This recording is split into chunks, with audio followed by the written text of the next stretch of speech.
All right, ma'am. First off, I want to thank you. I heard a little piece of your story, and it intrigued me, as does a lot of stories that I hear.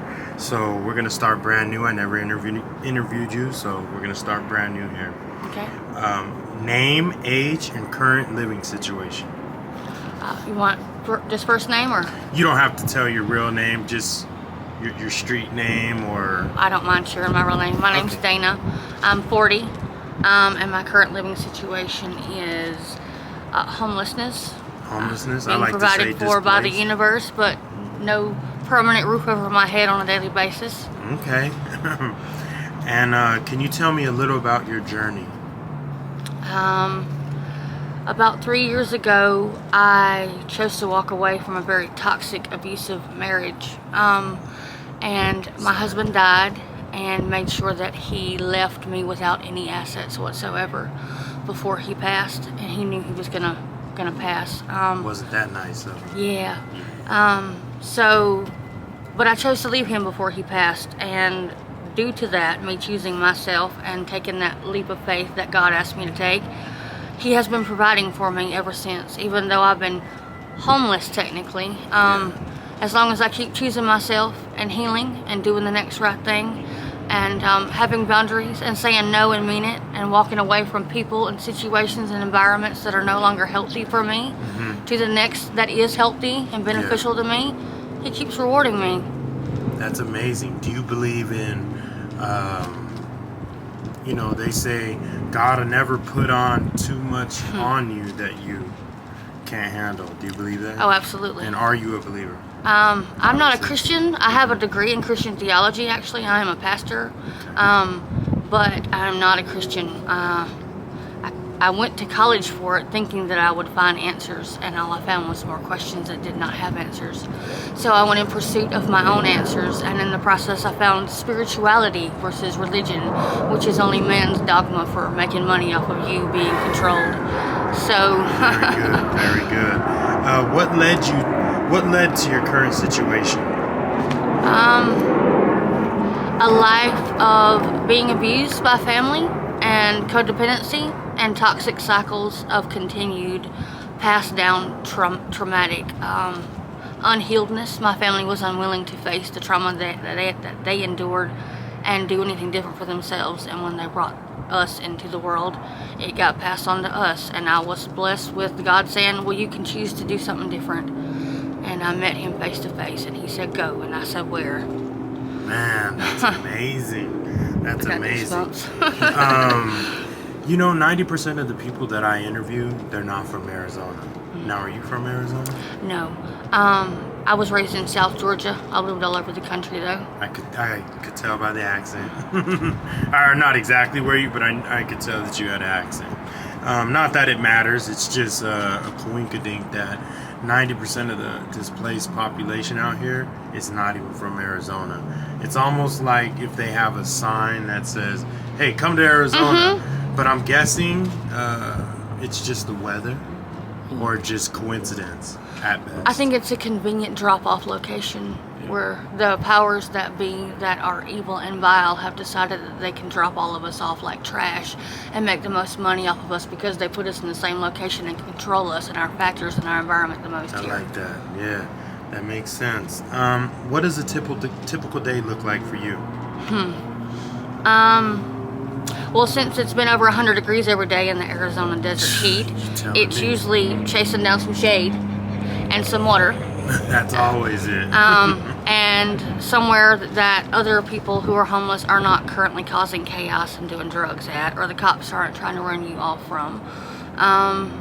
Or enjoying a nap somewhere if I can find one, or one of those splash pads to run around in like a child, because you got to have time for laughter and joy out here or you'll lose your mind.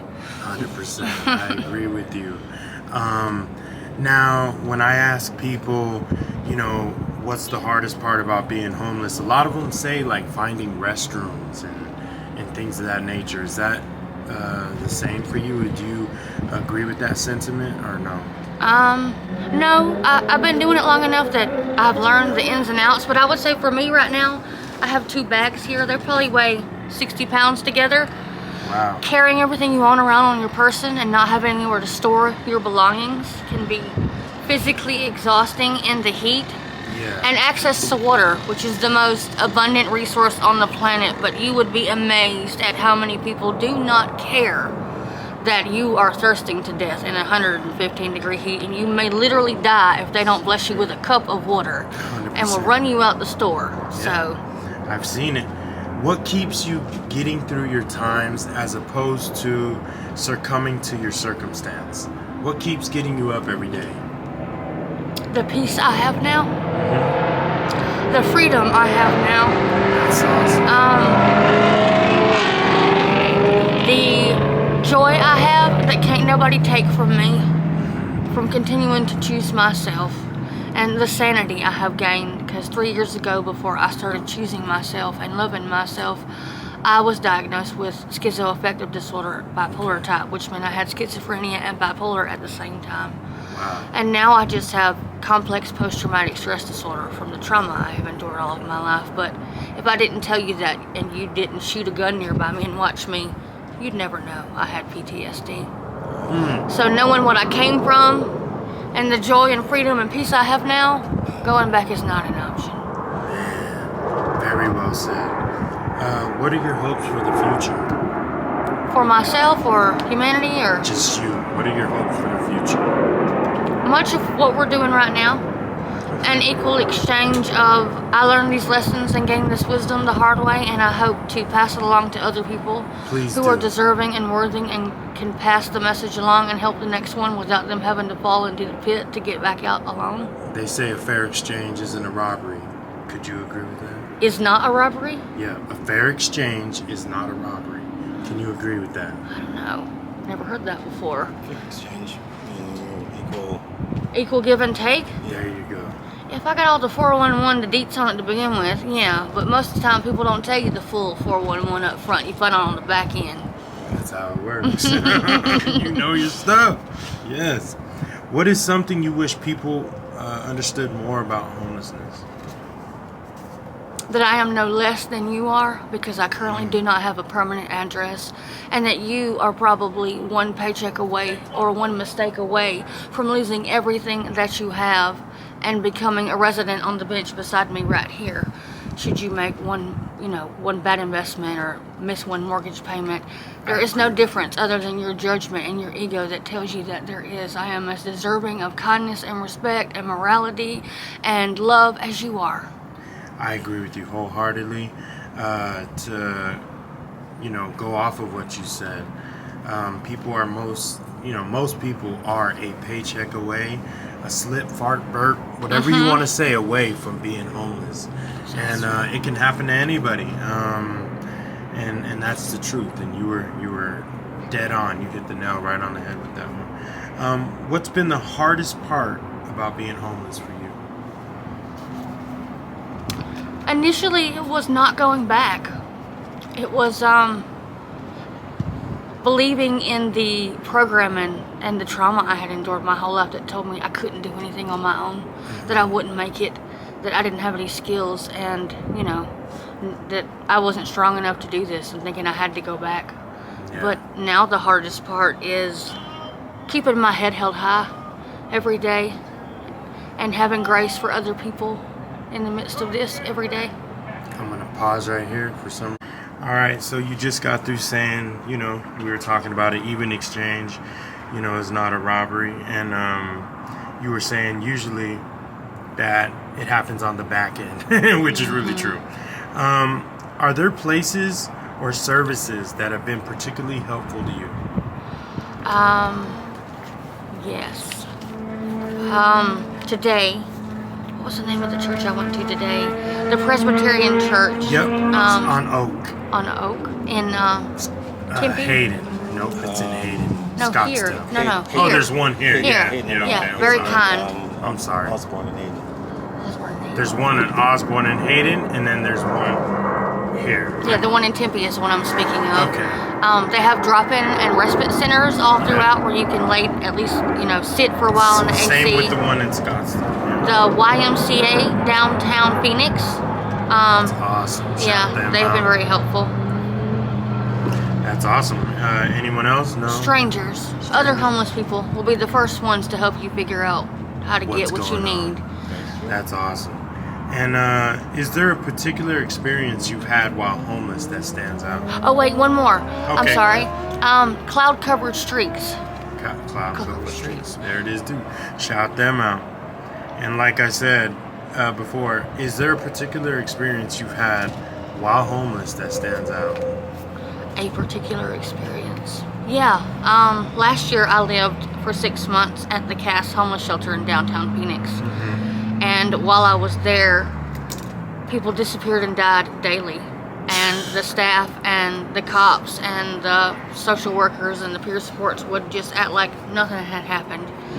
And one evening, I was away from the shelter, and as I was walking back, I could smell this horrible smell.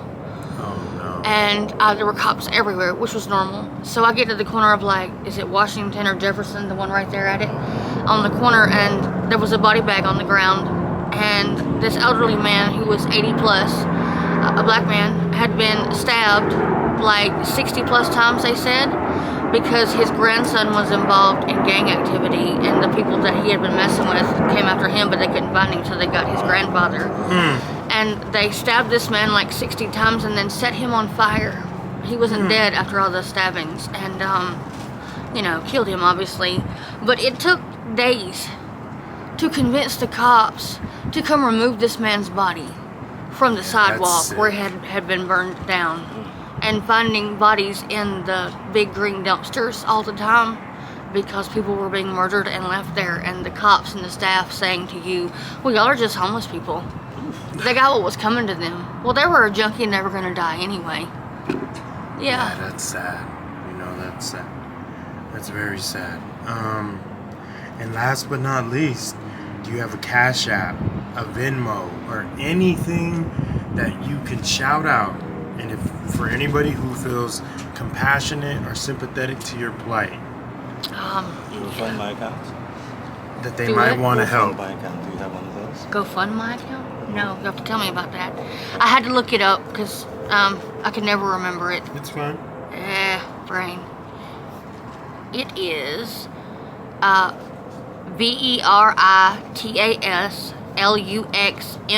VeritasLuxMeia26. I don't know if my enunciation was very proper there with my twang, but Veritas Lux Mea 26. That means I am my own light, I make my own light, and I follow my own way in Latin.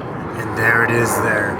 I would love to thank you so much for your time. Time is important to me, as I know it's important to you.